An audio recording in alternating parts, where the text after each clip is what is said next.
Lewis' keen, penetrating sense of his own heart's ache for joy, combined with his utter amazement at the sheer objective realness of things other than himself, has over and over awakened me from the slumbers of self-absorption to see and to savor the world and the maker of the world. And this has slopped over onto doctrine and the gospel.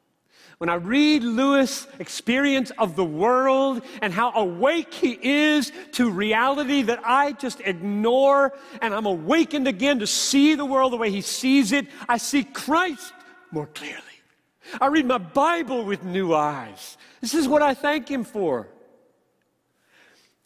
Lewis gave me and continues to give me an intense sense of the astonishing realness of things. He had the ability to see and to feel what most of us see and don't see. He had what Alan Jacobs called omnivorous attentiveness. I love that phrase. Omnivorous attentiveness. Oh, just take that away and pay double for your conference registration.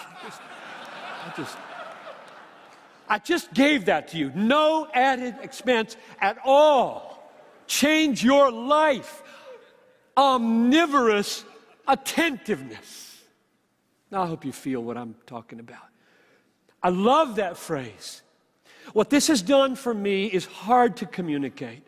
To wake up in the morning and be aware of the firmness of the mattress, the warmth of the sun's rays, the sound of the clock ticking or my wife's breathing machine, the coldness of the wooden floor, the wetness of the water in the sink, the sheer being of things, what Lewis called quiddity, Latin for whatness, W-H-A-T-N-E-S-S, the whatness of reality.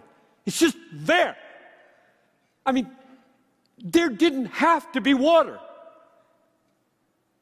Imagine a world in which there's no water, and one day somebody says, I guess I want to show you. Look. You would fall down. That's amazing. But you never say that. Lewis does. He gets me going in such a way that when I walk to the 6:30 prayer meeting across the bridge, I have the little child feeling as the sun's coming up, he did it again. They got that from Chesterton. You should say that every morning. He did it again. The sun came up. Look at that. That's 93 million miles away, holding us in place, making us perfectly warm. Even here, this is okay. We're not dead.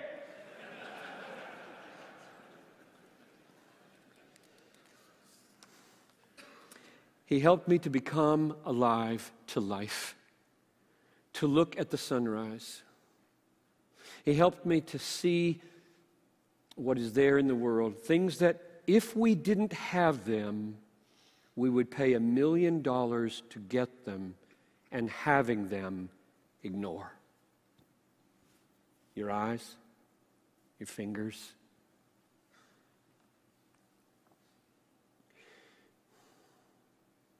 He convicts me of my callous inability to enjoy God's daily gifts.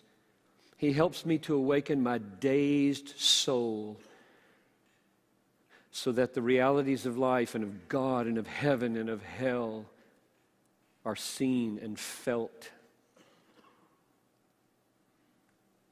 I could go on and on about how this affects preaching, brothers. How this affects communication. How seeing suns and water and fingers and cold wooden floors affects the way you preach. And the living power of words, because you've seen and felt, and you bring that over onto the Bible, pow! Suddenly reality streaming out of these pages, because by grace, Lewis or whoever has waked you up from the slumbers of self-absorption.